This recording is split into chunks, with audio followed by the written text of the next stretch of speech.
Let's roll. This is Countercharge, your podcast for ranks, flanks, and kings of war.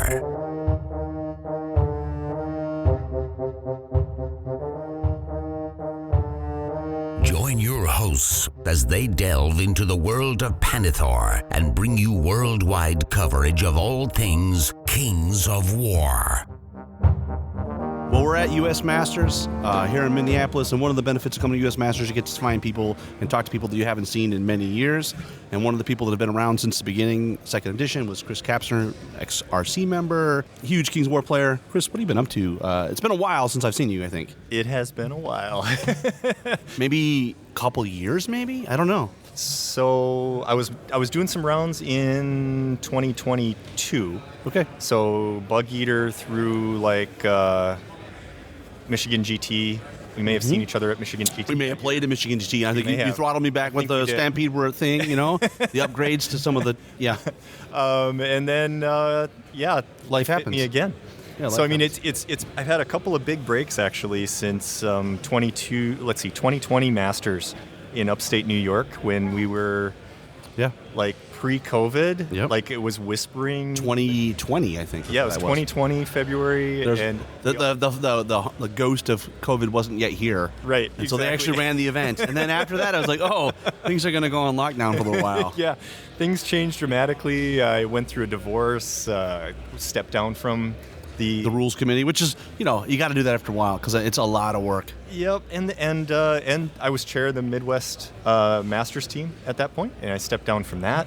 Tried to salvage a marriage that didn't work, and then a couple years later tried to make my comeback, and then hit some bumps in the road. As I was super excited that year. That was the first year we were heading to Masters, and the Midwest won best region. Yes. And I had to step out last minute from that. I think I was second in our region at that point behind Jeff Schiltgen, and I stepped out for a daughter going through some mental health challenges and put family first, and I pretty much have been kind of stuck in that mode for the last 3 years. But this is a good way to kickstart it, right? Get to come out here, and you're coming here to help, obviously, do paint judging. I'm paint judging for the weekend.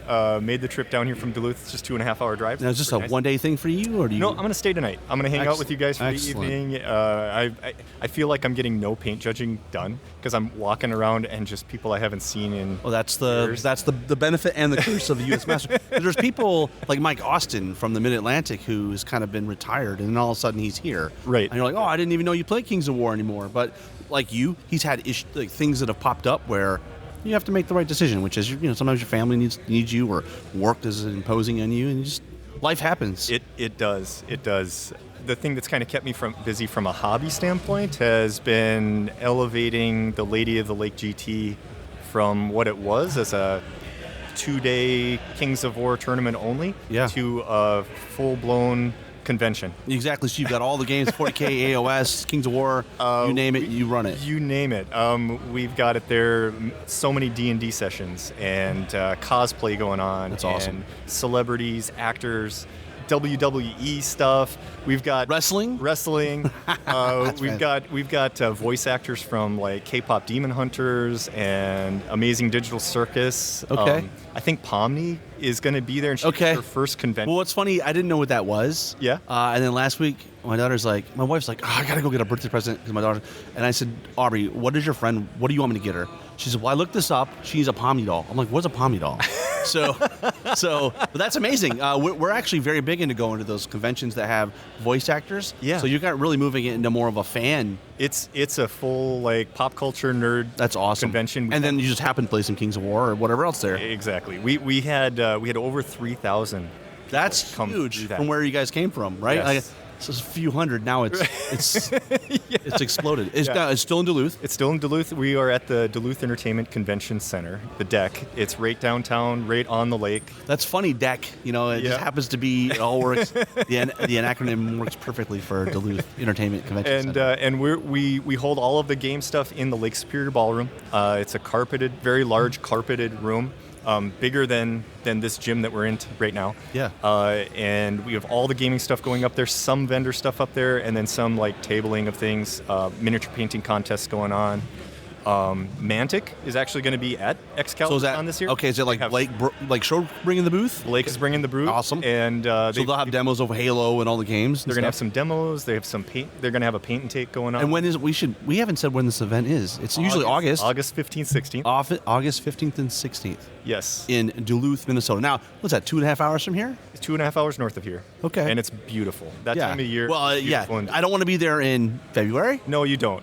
There's a reason we never even entertained the thought of hosting a Masters when Masters was in. Correct. When it was in the wintertime? Back in the day when I ran the Masters. In Chicago? I did it in Chicago. Yeah. You would never. Duluth would be horrible for that. It would be treacherous to get there. Yes. And it would be pretty cold, probably, and snow. Very cold and very snowy. So what have you been doing outside of that? It sounds like that's taking up a lot of your time. But are you getting any games at Kings of War in? Because it's with 4th edition, it's a good time to kind of put your foot back in the water and learn up, because in a way you don't have all the baggage. You haven't been playing as long recently. Yeah. So I have the problem of I get confused. I'm like, well, that's not the rule. It is the rule. You're like, it's all new to me. It is all new. I decided to dip my toe back in this spring, and Donnie Croche was holding a one-day event up in Duluth. Yep. And he asked me if I'd play, and I was like, sure, I can get away for that day. And so I threw Forces of Nature Herd list together, because I've played Herd forever. I mean, 100%. I played Herd. I was a Beastman player back in the day. Yes, right? 100%. Well, you never played anything else besides. I did, actually. There's a funny story. Would you have Warriors of Chaos or something? Warriors of Chaos for a brief time. That's actually how I ended up going to the very first Warhammer Fantasy Masters, which I'm wearing. Oh, in Carolina. I'm wearing the shirt at Atomic Empire, if I remember correctly. Yeah. Basically, I got second place next to Johnny Hastings back in the day at North Star GT. That's pretty good. His army was. Johnny Hastings. I see the Raj every so often at Adepticon, but I don't know what Johnny's doing these days. But I hope he's still painting, because his stuff was impeccable. His stuff was the best miniature painting you'd ever see. Especially considering it's on a scale of a full army. You have the one-off painter, right? I'm painting a model, but he's painting full units. Yes. I think a lot of people would consider maybe Ryan Smith like one of the best painters in the country. Yeah, he's good. And I remember going to that first Masters, and Johnny had his stuff there, and Ryan looked at that. And Ryan and I were actually waiting in the airport together for our plane when we were leaving. And he and I were just chatting, and he said, I've never seen anybody paint an army like that in my life. There's a handful of people in the world, like James Wapple might be able to. Not very many people can execute to that. And the thing is, other people, they do other things, and like I said, they do single models. I mean, Johnny wasn't doing that. He was just painting armies. Correct. It took him a long time, right? And he was modifying like every model. They're all hand sculpted. I mean, this is before 3D printing, right? This is all hand sculpted, and yes, it was gorgeous. So anyway, I do you remember Mike Gerald? 100%. Back then? Okay, so I was a nobody coming onto the scene back then. Yeah. Well, we all are nobody at some point in our lives, right? But at that GT, I ended up facing Mike, top table, end of the tournament, game 5, and Mike this is the only GT in the whole Midwest I think Mike hadn't won yet, and he's thinking he's got this, and I end up 20-0ing him for that game. And he's from Minnesota too, right? From Minnesota too. Yeah. Because I played him, and I have been tabled by Mike. He is amazing. He's a good hobbyist. He's a super. I mean, it's a Minnesota thing. You guys are all very nice, but he's just he's a beautiful human being. Yes. And so that was my introduction to actually playing competitively. Yeah. And coming second place to Johnny because of how he painted his army was like the turning point in my hobby career. You're like, oh, I need to up this up a little bit. This is an area that I can move the needle. Exactly. You can only get so good as a player. You can only max out your points so much. Well, paint stuff. I mean, you have on the table, there's scenario, there's player. Some of it's not out of your hands. It's just matchups. The painting, the only thing that really matters is did all the really great painters show up? Maybe, I guess, but you have more control, right? You do. Can, and you can get better. It's not time dependent. Well, I mean, it is if you take forever, but you can plan for that stuff. Exactly. So that was kind of the turning point of my career, and it was fun digging through my dresser to pull this shirt up. Yeah, that's an oldie but a goodie. Yeah, 2014 Masters. It's funny to think though, because we picked up the U.S. Masters, I think, after the third year, because they did 2 in Atomic Empire in North Carolina, and they did 1 in Vegas, and then we switched to Nashville. Yes. that next year, which would have been 2017. Is that right? 14, 15, 16. Yeah, Yes. right? 17? Yes. And then here we are, 2026. We're still doing the same thing. And still to this day, at that Nashville Masters, that is my favorite trophy in my trophy case. I don't even remember. Is the sportsmanship.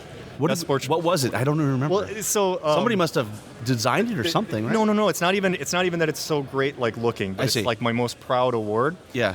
Because that Masters, we didn't know each other. Oh, you know what? You're right. So that's interesting you say that, because normally at an event of best sportsman, I've won a few, you win it because they know who you are. Right. That person's a good player. He's also really nice. They give you the benefit of the doubt. Yes. There's no getting, there's all these different people. You have no idea. So you literally have to win it on the table. Yes. You don't get to bring your prestige and your baggage that you've... Correct. Yeah, exactly, okay. That's an interesting way to look at it. So I had 6 games against 6 players I'd never met before in my life. Yeah. Which was... You played Jeff Swan, right? I think. Nope, Jeff I played the following year, I think. I may have played Jeff Swan. I think you did, man. I did. I know I did play Jeff I did. Swan that Come on, that's embarrassing, Chris. You don't remember that. Well, I played Jeff. Jeff doesn't play anymore, so it's okay. He's not listening to this. So. If you were playing MCP, he'd probably hear this, but... But no, now that I'm thinking of it, yep, I did play Jeff in that game. But I didn't know, all these different players, and yet, at the end of it, I had 5 best game votes and 1 second best game vote. Exactly. And that was such an honor to do that. So that's one of my most memorable awards I've ever gotten. I'm thinking, too, now, how many players were playing in that event are still here. Maybe there's not a huge amount of them, but... There definitely are. we're talking, what? George O'Connell right there. George, Nathan Clevenger. On the Southeast. John Green. I think on the Southeast, a lot of those players are here, right? So we got Keith Randall, Nathan Clevenger, George O'Connell. Devlin Smith didn't play, but he was running the event. But yeah, there's some. There are some. Yeah, that have come in from the very Mike Rossi and all those guys from the Northeast were there. Yes. Corey Walliser was here. Corey Reynolds. So it's just fun to think about. Corey, I met Corey when he went over to Adepticon, the very first Kings of War Adepticon after the Warhammer Fantasy explosion happened. We're kind of taking a trip down memory lane here. No, I like it because we had some Kings of War events before the real explosion. Yeah. They were very small events because they were one day, and most of us were still playing Warhammer. Yes. And we just happened to play on Friday. We would go play. But then the Sundering happened, and it was like, okay, and Corey went, and he won it that year, did he not? He did win it that year. I think I was his only loss. I played. Well, and then what happened the next year? Do you remember the next year? Was that when you played Keith Randall? Right? So talk about memory lane. We don't ever let Keith live that down. Keith, you were 1 win away. He was one win away. You had all of the cards in your hand. You had shooty elves back. And he lost to my herd that he should not have lost. No, love it. I think his hair is still gray because of that. Yeah. So. Oh well, and he had that full Mantic army. I remember Ronnie Renton coming by our table as we were starting to play, and Ronnie was like, I'm cheering for him. He turned to me, and he's like, I'm cheering for him because he has all the Mantic models, and I had none. And I said, Ronnie, when you actually make herd models, I'll have a full Mantic army. So, come full circle now. Yeah. What do you think of the new herd? I mean, I did not have them leaning into the herd on my bingo card. I thought they were going to be like, herd's done. We don't make models. We're going to lean into the elemental. So I was shocked, pleasantly surprised that, oh, wait, no, they're not disbanding the notion of the herd. In fact, they're going to lean into it. I was really surprised by that. And in fact, when I saw that, I messaged Ronnie. and I thanked him for it. And then I said, hey. Where's the Stampede? Well, so here's the thing. For years, I'd been bugging him to make Minotaur models. Yes. Because I'm a Minotaur guy. You are 100%. And the year before I won the Adepticon Championship, Nick had won in the UK. Correct. And they let him pick out a new unit that Mantic was going to make. So I can't even remember what unit he picked out, but they made it. Yeah. So I said, hey, Ronnie, if I win, do I get to pick out a unit? He said, yes. But if you have a Mantic army, no. But then I won it, right? And I was like, hey, make me a unit of 3 Minotaur, and I'll make an entire Mantic herd army out of it. I'll modify the heck out of it. And so he said, well, we'll see. And then that means maybe later. So I contacted him when I saw he was actually releasing a couple of Minotaur models, and it's only like 10 years later, 8 years late, whatever it is. and he goes, well, better late than never. Yeah, it was always we were always planning on it. We just finally got around to it. I'm like, well, thank you. So anyway, I'm very excited about the models. I'm very excited about them keeping herd alive, because I've always been a herd guy. I've been a Yeah. beastman guy from years and years ago. The thing that irritated me a little bit is making such massive list changes to something like 6 months in to an edition change. I wish some of the changes that they released in the new book would have just been part of the army initially when they released it upon 4th edition's release. Yeah, because the Nation Army kind of got just a feeler list. It's just but it was in the book. It's in the book. Yeah. So if you have it in the book, I mean, at the very least, core shouldn't be changing, right? Like what you're building, you're starting to build your army. You shouldn't suddenly have, well, Earth Elementals are now out of core or whatever. Yeah. And I don't like the lack of synergy between the Chieftain and the Guardian Brutes right now. But I can work with the list that they've released. Hey, I you know think what? It can be very it's better than the opposite, which Yes. is you are on the pile of never to be touched again, right? Yeah. Because there are some armies that Yeah. did, Order of the Green Lady would be one, right? Like they're not, for all intents and purposes, they're not really effective. There's a Correct. couple token units, but you're not making an Order of the Green Lady army anymore. Which No. I completely understand. There were too many armies, and so and somebody from the rules completely committee, you understand. Like Yep. there's too many variables there. Oh, And even so- back when I was on the rules committee, there was talk about that eventually there has to be some retraction. Yeah. You can't just keep expanding. You can't produce all the models, and it's a model Exactly. company. Well, that's the thing. Sometimes it's lost on folks, including myself. Sometimes it's like the rules are great, but at the end of the day, they want to sell models. Right. And models are what, unfortunately, for some people, that's what gets people in the game, right? Like, Yes. And so they're going to lead with that. Like, let's make some. And the new Pharaon models, I mean, I didn't see that coming either. Like, instead of the goat or the bestial, they're cat, right? So Right. It's cool. It's something different, very right? And I think that's, again, they need to do that. They want to stand out in a very, very, very concentrated crowd with all the other people. It's like, well, you have to do something different. Yeah. I mean, and I can't even imagine trying to run a model company right now with all the 3D printing and things. Why would you even try, right? Yeah. It's very difficult. It's a very difficult business to be in, and so I want to do everything I can to support. 100%. So are we going to see see? some of the new plastics being facilitated? Because you have a very Minotaur-heavy, traditional, almost GW Minotaur look Yep. army. Yep, I do. But I had already back in 2022. You made a bunch of I centaurs. made a bunch of stuff out of Mantic models. Yep. I was doing 100% Mantic. So I was taking like ogre upper torsos Yep. and elven steeds Yep. and making centaurs out of those. I had a Lycan unit. I had my harpies were abyssals, lower abyssals Yep. with Some harpy wing. wings on them. And so, I mean, everything I was doing was Mantic. Yeah. And I want to buy some of the new herd stuff. And You should just call Ronnie and say, Ronnie, since you didn't do it for me back then, could you just send me a couple boxes of the new Pharaon models?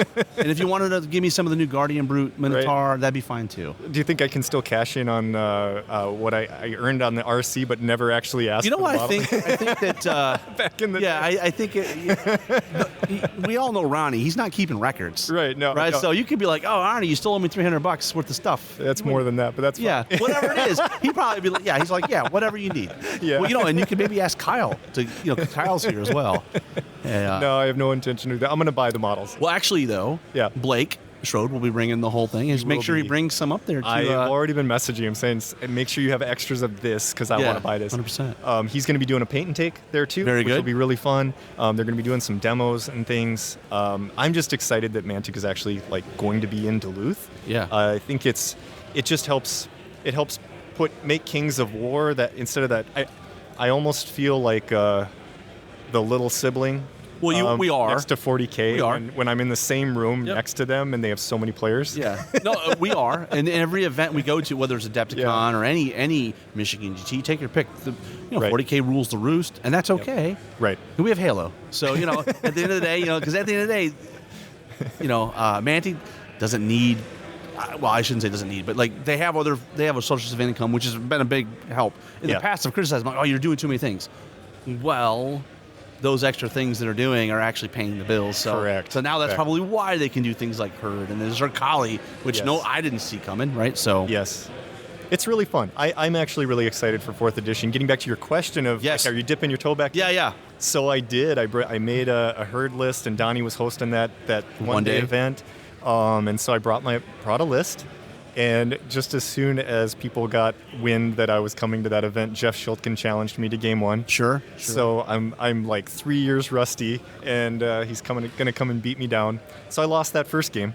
And then ended up doing well my second game, and then finished off with Sean Troy. So it was like I was running a little bit of a gauntlet. That's a deficit right there. Yeah. That's a hard to, because I mean, Sean's no slouch at all. No, he's a great player, and but I still managed to play almost to a draw on that. We were playing Pillage, and we had 2 heroes on this token, and his happens to be the Warlord with the 2 unit strength, and mine was a Druid with 1 unit strength, and that was the difference between the draw. But otherwise, it was an even game. So I felt pretty good about that. So are you getting any games in? No, not really. I mean, because you're up in Duluth, there's what we have smaller some crowd, like 5 to 10 guys. Yeah. If we pull together a one-day event, we can get a half dozen guys. Yeah. 8 guys. And then some Twin Cities guys will come up and stuff, and we'll get up into double digits and things. Yeah, Twin Cities guys, crowd is huge. Yes. I've met probably 4 or 5 people I never met in my life. That's They're awesome. from here. Yes. And they're like, oh, we're getting into it because 4th edition's a great opportunity to get into the game. The Twin Cities guys are so into it that I have to turn off my notifications in the WhatsApp app on my phone because I get blasted with so many messages, and especially at night, like 9 o'clock, 10 o'clock, I'm like turning that off so I'm not getting messaged at midnight. I'm working on this unit. People are posting pictures and stuff. Everybody's super excited about the game, which is awesome. And you're getting people out of the like Patrick Brindleson, who hasn't really been a Kings of War guy. Like the last 3 or 4 events I've been to, he's been here. Yes. So it's like, okay, so you're slowly but surely you're converting some of those old timers. Yes. Which is a good thing to have. And have you been to his store? No, I'm going to go because we're here. Yes. And everybody's told me it's amazing. So tonight I think we're going to make a run over there. In my opinion, it's the best game store I've ever seen. Really? The source is amazing. Okay. Well, it's high praise because it's high praise. And it's also, I mean, Patrick's just a great human being. So yes, absolutely. I can't. I mean, I know he's from Minnesota, but he's one of those people you want to be around. Yes, he's so boisterous and happy and positive and everything else. Right. No, I feel like we're really blessed in Minnesota. We have a strong group of good painters. Yeah. Right. We have a strong group of good players. One could argue we could put together a really competitive U.S. Masters team just with Minnesota players. So I feel like and people travel. To events from Minnesota. They do. And awesome. I mean, like, you guys are all at Adepticon, obviously, but other events in the South and the Northeast and the mountain region, your folks are traveling, which is why people Donnie, he's like the most traveled player in the world. Like, I mean, regardless of the fact that he's an Uber driver, right? Like, this guy puts more miles to go to 10,000 miles a year for Kings of War events. Yeah, it's insane. It's insane. I have to, like, sometimes I'm like, how do you stay married? You know what I mean? Like, right? My wife would be like, look, you can go, but not that much. Yeah. I don't know. Yeah. No, it's incredible. I don't know how he does it. Well, it looks like they're having a great time. I mean, they got the 64 players, and then obviously best of the rest. They pulled some up. So we had some regions needed a few mercs. So I didn't hear how many players did we get for best of the rest. I never heard a final number. I think it was 30 something, but then they ended up pulling like 10 or 15. Oh, okay. I don't really know the final number. So I think we're like sub 20. I think we're like 18, 20 somewhere in there. Sure. Okay. Which is fine, right? Minnesota, specifically Minneapolis, was a great venue because number one, the venue's amazing. Like I played high school hockey. We did not own our own hockey stadium. We had to go to the outdoor rink and play outside. You're in Minnesota. We have the indoor rinks all over the place. I came from a town of 3,000. We had an indoor But the high school even owns their own rink, which is just like, I'm like, what kind of world am I living in? Much to Jason Burr's dismay about he's not a huge hockey fan. But so great venue, right? This has got a bug eater feel. Yes, it does. In terms of the venue. Yep. And the food was amazing. Shout out to Jason Burr's wife and all the friends. The brisket was I mean, literally every Masters does something the best. Yeah. Their food so far has been the best. I'm like, awesome. Yeah, it's been great. But yeah, and Minneapolis is so close to the airport, right where we are. Exactly. And it's like it's a reasonable airport to fly to. Well, and right? The hotel brought everybody from the airport. Yes. It's like, oh, okay, and brought everybody here if they needed a ride. Right. So they had set up shuttle. I mean, this is logistically one of the best. Fantastic. So that's been good. Yeah. And hopefully the games are going well. I think it's an interesting weekend though because we're playing 4th edition. There's a lot of people in here that qualified under 3.5, haven't got a lot of 4th edition games in. So Keith Randall will be one of them. He's like, I don't really know what I'm doing. He's Well, that's kind of like what we had at my last Masters. Yeah. Right? In 2020, we changed from second edition to 3.0. To 3.0 Same after sort of everybody had qualified under second edition. Exactly. And I was one of those votes that said, no, we should stay with second edition for it, but I was outvoted on that. Yeah. It's good. But so I think it's going to be an open field. I mean, there's certainly this is still a game that the player wins it, not the list. But there's certain players that have more reps and have had, For sure. Just been working at the craft more, and it's going to be interesting to see how it plays out. And the game plays different. The tactics are different. Like the second to third, a lot of the tactics we lost the 1-inch rule or whatever. Yep. But you don't have to be. The tactics largely stayed the same in the game. The tactics are very different now. Yeah, the difference between second and third were much less than they are from third. Third and fourth. Exactly. It's the same game, but there's some really big swings. The fact that you stay engaged. Right, you just have a permanent, a sticky combat is what they're calling it, right? But they have the withdrawal where you actually leave combat and how that all works. There's a lot of tactics, like 100%. nuance in that. That when your players get really good at using those things, it makes the difference on the tabletop. What's interesting is many players have told me that the changes for 4th edition have made the game more accessible to casual players. It speeds the game up, but at the top end level, it's actually maybe slowed the game down a little bit because you can't afford to make a mistake because of the way movement has been expanded with extra pivots and stuff. The game is a little faster in terms of getting into combat, usually on turn 2 or 3. Right. That in the past you could make a mistake and they couldn't punish you immediately. On those top tables, if you make the mistake, they are going to be on you. Yes. And so you take the extra, you take the Kris Kapsner or the Shannon Shoemaker time to really make sure you're not giving up a flank, right? Like you're pre-measuring and looking at measuring. everything. You got the lasers out. Yeah. So it's going to be interesting to long term though if that holds true. That maybe that's the best of both worlds though, right? Where I agree. You're fulfilling what the new player needs, which is something that's not so complicated. They can get it, like just moving chargers. You're moving together with your buddy. We don't care if you can go through their unit. You pick to avoid the difficult terrain and just pick it up and measure it and move it. Yep. So and on the top level, these guys are like, they're enjoying it. I think. But we're still in that infancy too, though, where there's a lot of lists that haven't been updated yet. Correct. And there's a lot of command issues that haven't been addressed. There's some balance issues that I know people have some concerns about, more so I think than the previous 2 edition releases. The commands are a big thing because there's a lot of variance in who has the really good commands and 100%. Who doesn't. Well, I think too, in the previous editions, the hard reset of lists wasn't quite as severe. Right. They really went wipe them and let's start over. Yep. And so, and there are winners and losers with commands, right? And some of the winners have now with Fracture, like the Ratkin list, now doesn't get to cast Plague Pots on Wretches, which is okay. That was probably a smart move to take that away. So I guess what I'm saying is over the course of the first 2 books, it looks like they're at least addressing it, and we're slowly evolving. I think one of the things that's going to be interesting is the community have patience. For Warhammer players, we have patience because we had to wait 7 years for a book. Correct. So it's like, whatever. How 3 editions for Wood Elves? What Bretonian. Was it? I don't remember. I was like, when am I getting a Bretonian book? I was like, okay. I don't remember how long it took, but a long time. And so I think we just have to make sure, pump the brakes, guys. Just we understand it's hard to, like the army, if you're an undead player and you don't know when it's coming. Right. It's like, oh, man. What do I make? Because you don't want to build something that's going to be obsolete, right? Yep. So it's a tricky thing, but that's a challenge for Mantic because they need to try to thread that needle of keeping the game fresh and stuff. Which 6 months release, I like that for freshness. Yeah. And when you're kind of overhauling a list like that, making sure people still have something they can represent their current units with. 100%. It's the old Stampede to Minotaur Chariot, right? Exactly. Which you were a big part of. Where they got rid of they got rid of the Stampede. So let's take that unit and make it usable in some other form. Yeah, exactly. I had a long talk with Dan King on that because I was like, oh man, I don't really like what the Guardian Brutes are looking like right now. They took away the Stampede. We need something. And so that. And then I end up using those chariots. 100%. Successfully. 100%. Yeah. Well, that's the trick, right? Is to, if you're going to replace that, and we're doing it now with Longhorns, right? Right. Yep. Longhorns were a thing, and now they've got a different, what are they called? Grimbrocks. There you go, Grimbrocks, yeah. Yep. I'm still learning some of the vernacular. It's like, Me too. I understand why they do it. They're not quite as bad as GW. They're not everything has a trademark name. Yeah. But Yeah, there's a lot of new unit types. Yes, there are. But they're doing, I think, a relatively good job of trying to keep things fresh. And this is a weird time. It is. Because you got 8 armies that have been released.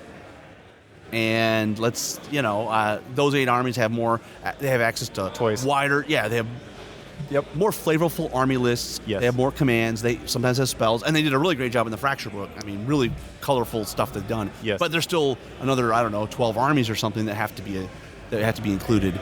Right. So, And they're expecting, about 4 release, give or take? I think that's kind of the plan, right? Yeah, there's 4 per book, right? And every 6 months. Yeah. So probably another 18 months, we've got all the armies. Exactly. Which, in the grand scheme of things, that's not isn't that long of a duration No. for those of us that have been through the woods of GW. Where here's your 8th edition Ravening Hordes list, right? Right. Oh no, Wood Elves you don't get chariots anymore. No. Sorry. And then you're like 5-10 years later, and you're still like, Yes. we might get a book at some point. No, I think in that regard they're doing a really good job. I'm still, the jury for me is still out on their current structure, on how they're getting feedback from the community and how they're applying that to the balance of the game. Yeah. The way the rules committee used to work and all that. They've made a change recently, right? Where they've opened up a generic community survey, and they said, give us command information, ideas for your commands, give us an idea for new units, just general feedback. And so that's a relatively new thing, which is good. But then you refer to the fact that they got rid of the traditional method of us doing it, which was an actual rules committee, and now they have more of a playtest group, right? And it's a different animal, right? And you've got more Mantic directed movement of the rules, right? So, but you got Alessio handling a lot of the current the main rules, and then you got Matt Gilbert handling a lot of the specific army balancing. Yeah. And so it's a different direction. On one hand, it's good that you have a company that is putting the effort into it and trying to own these things and trying to push it forward. I'm glad that they're still at least plugged in to a sense with the community. Yeah. Because it felt like Games Workshop went away from that back in the day anyway. 100%. And I think with their new hires, Ronnie traditionally was like, I have my friends, let me find them a job. And now it's like, hey, that's how Matt Gilbert ended up there. Correct. So now it's like, now they've got roles that are defined. Let's hire talented people for the role. So, Alex, who's their new communications head, right? Yep. Like, okay, you got a guy from the marketing team from Nintendo. Like, he probably knows what he's doing. Right. I have a lot more confidence in the Mantic, infrastructure to pull this through, Yeah. It'll be interesting. I do too.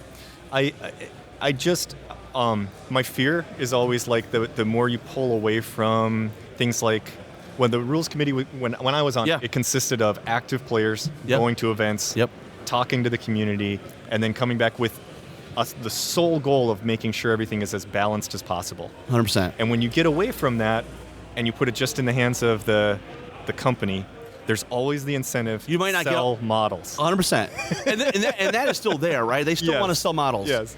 But balance becomes less of an issue, and it's more about like selling models. So I just worry about that, but we'll see how it goes. Well, the good news is that there hasn't been a lot of armies that are just, Ratkin's been a little bit of a deviation, right? Like with the command, there's a lot of Ratkin armies with 6 hordes of wretches, and they've won a few events. Yeah. But in general, like, we're not seeing Zarkali win a bunch of events. We're not seeing Halflings. So hopefully it feels like they're still doing what they need to do. But it's still early days, right? There's some, I don't know.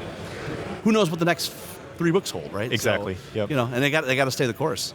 I think they're doing a good job. I will say this. Overall, I think Mantic is a great company because they are keeping a finger on the pulse for the most part of the community and what they want. And they're, look at this. We have a room of people who traveled from across the country to be together to roll dice. And, I'll give Ronnie a shout. we don't need to blow smoke up Ronnie's ass, but, like, if anybody wants to go into the Lion's Den and get community feedback, for him to go to Lone Wolf, where you've got a bunch of disgruntled Texans, typically that ends in war or something. So for an Englishman to go down to, the heart of Texas and hear their feedback, right? It's like, okay, you're a brave man. Yes, indeed. So, I'm positive, though. I think they're making the right moves. They just need to be consistent and just keep doing it. Agreed. Yeah. So no, I have high hopes for their future. I really do. Well, we have high hopes for you to come back and play the game with us, man. I am aiming for that. Do you have a tournament in mind that you potentially could unveil a new army or an army with new units that you've now, show off? So I would say my current aim is to get to Jason's one-day event. The brew and beers, what's it called? It's a, I don't know what he calls it, backyard. Yeah, it sounds like a great event. And it is a fun event. To be fair, the food is probably the same that we have here. Yep. So it's the tradition of great grilled food, brisket, things like 100%. that, and it's set up in his backyard with tables and typically 30 players, give or take, for a one-day event, and it's a ton of fun. And the weather is nice up here. At this time of year. Yes, it is. So that's my aim. It's September. I can't remember the weekend that it lands on, but it's easier for me to get away for one day than it is for and 2.5 hours, right you can get down here. Yep. And if you need to head back that same night, you can. Yeah. And then we have another player who's actually in Lake Swat. He's in the Brainerd Lakes area, like central Minnesota area. He's going to be putting on a one-day in October. Nice. So I'm hoping to get over there for that, and that's about the same time frame drive for me, about 2.5 hours. And you got drive. Renegade GT in November, right? Renegade GT, that once again, but that's a 2-day event, so I'm not I understand. sure I'm going to get to it. Baby steps, Chris. Yeah, baby steps. Baby steps. A few 1 days, 2 1 days make a 2-day, and then eventually maybe. I'm nervous being here for an overnight for this because I'm staying through the award ceremony tomorrow, and who knows, maybe even having dinner with the guys that are still hanging out tomorrow evening, and then getting back up to Duluth. Well, we're glad you're here, and you're going to be doing paint judging today. I am really slow with the paint judging today because I am seeing so many people I haven't seen in like 6 years. Yeah, and paint judging is a no. You got to be doing it because you love it, because it's obviously you can't please anybody in paint judging.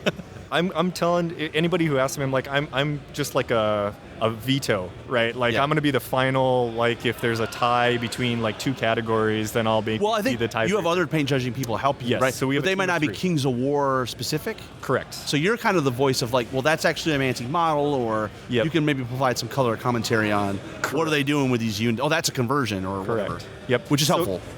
Kelsey is, she doesn't play Kings of War, but she actually is part of a group that does, has a, what is it, Dwarven Forge, I think is what they're called.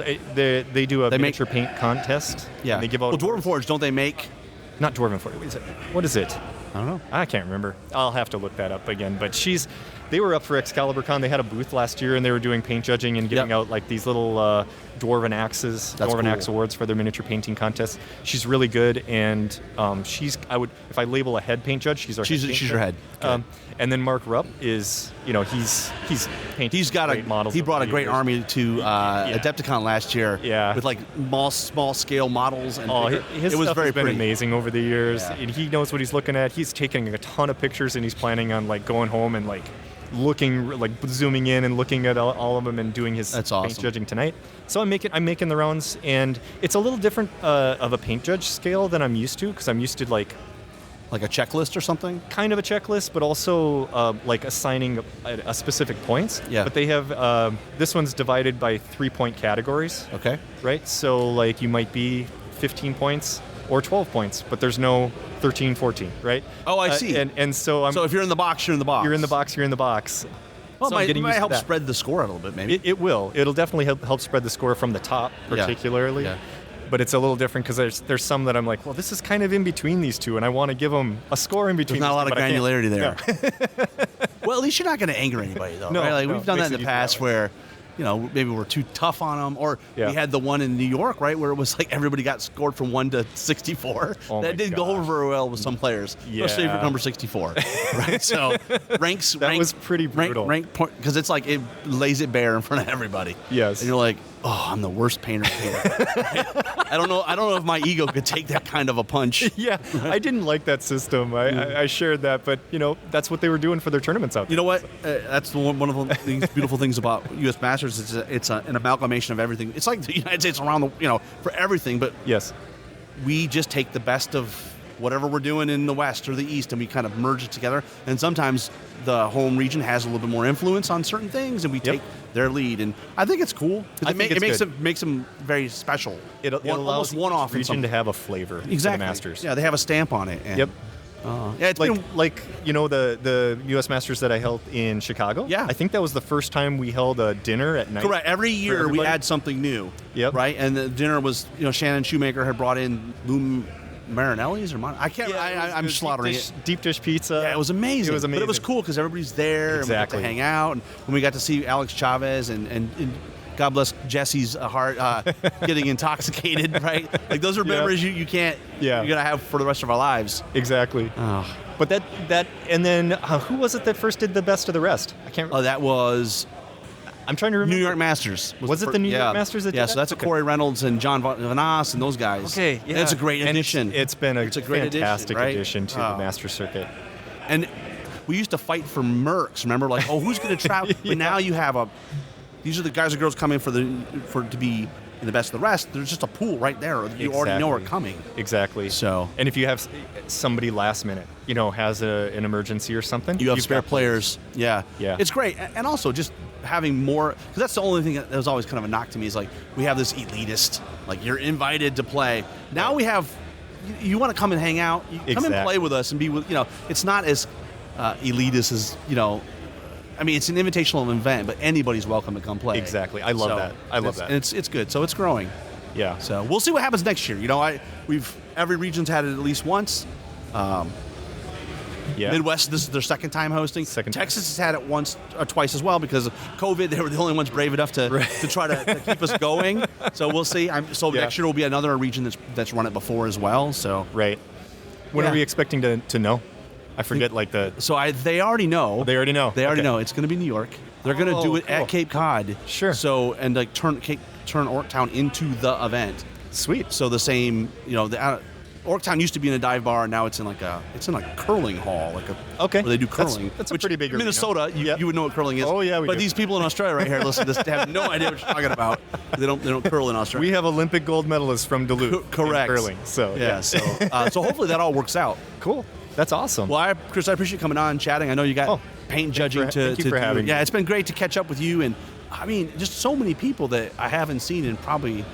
Some of these people I haven't seen in 3 or 4 years. Yeah. Just because I'm not at the events that they're at, and they're at events that I'm not at, and so we just don't cross paths. But this is we're talking about maybe getting our podcast going again. Oh my gosh! Don't promise things. Come on. I'm not promising the old Lake anything. SWAT podcast. Lake SWAT fantasy. Because Donnie was trying to carry it when you were kind of retired. Yeah. And he's like, man, this is a lot of work. It's a lot of one work. person. It is. But we're kind of chatting about it, and I could see us getting it going this winter, maybe. And you might hear my voice on the air again. Oh my gosh! This is too much for one day. It's like Christmas. It's like Christmas in July, right? But hey, let me do one more shout out for Lady of the Lake. For sure. So it's still called the Lady of the Lake GT. Yep. And it's held inside the Excalibur Con convention, which is at. Well, you had to keep the Excalibur motif, right? Because that's been a thing about Lady of the Lake for a long time. Yeah. Have you seen the logo for? I don't know. For our event, Excalibur Con. I think it's a pretty sweet logo. That's our logo there. Oh, that's fantastic. With the Duluth lift bridge with the sword down the middle. That's awesome. And then we have last year our mascot was Merlin. This year it is the Lady of the Lake herself with the sword. And she's got Excalibur. And I love how there's a D20 built into the hilt. Yeah. Just to make sure this is a gaming. This is a gaming convention. This is the heart of it. It's gaming, right? So. Yes. But we have a lot of stuff for kids to enjoy. Like I said, there's cosplay. There's all these voice actors and things like that. And we have demos. We have lightsaber demos by martial arts groups, and we have Anachronism, people that make their Society own of Creative Anachronism exactly. and stuff. Yeah. So you must have had to bring a lot of people on to help you, right? Because this is growing beyond your wildest dreams. Well, so funny story about that and how it got started. I was semi-retired, as you know, but doing Lady of the Lake GT, and I sold a commercial building because I sell real estate for a living. Been doing it for 26 years. I sold a commercial building to somebody who's starting up a coffee shop game store in Duluth. Okay. I like where this is going. And he says, hey, I've heard really good things about your tournament. I'd love to see a convention in Duluth. Will you run a convention? I said, no.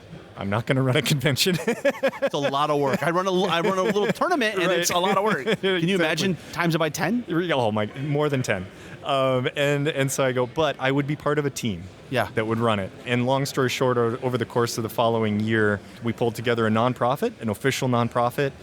We raised money for a speech and hearing clinic for children in Duluth that is free for kids. We raise money for scholarships for people that are getting certified in the mental health field. And we also raise money for, I'm in charge of the committee for the after-school problem. We call it the Excalibur Youth Fund.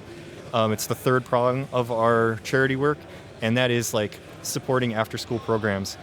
Anything that dovetails into nerd society, so like chess club, D&D clubs, anime clubs, all that type of stuff, Yeah. Magic the Gathering. That's awesome. We're supporting those groups, boys and girls club groups as well. So that's what we're doing from a charity standpoint. And then it just became this like, hey, you like to do this? You're in charge of this. Oh, you like to do this? You're in charge of this. And we have like 20-some people involved in pulling the whole thing together. You need that, though. And then from a volunteer standpoint, we have over 100 volunteers that help us run the event. It's a huge event. All 3,000 people? What we said? Yeah. It's a lot of. Yeah, it's a lot. That's bigger than any. That's bigger than any Keys of War event we've ever run. Correct. Right? So the scale is huge. It's huge. So it's a lot of fun. August 15th, 16th, if you can make it over for it. We have it locked down for next year, middle weekend. I forget the dates exactly, but it's the middle weekend of August next year. Same place. We've already paid our fee to rent the place again next year. So That's awesome. It's long term. Well, Kris, I appreciate you coming on. We haven't talked in forever, so it's been great to catch it's been up. awesome. And we will be pulling on Donnie and the various folks, and Yeah. you got a lot of folks around in the periphery up there. They're going to events. Yes, they are. So maybe Drag me with. Yeah, it's like maybe they'll create a wake and just sort of pulls you in that way. Right. Pulls you out to tournaments. Oh, there's a little announcement there. Yeah. By the way, the shout out to the TOs from this event.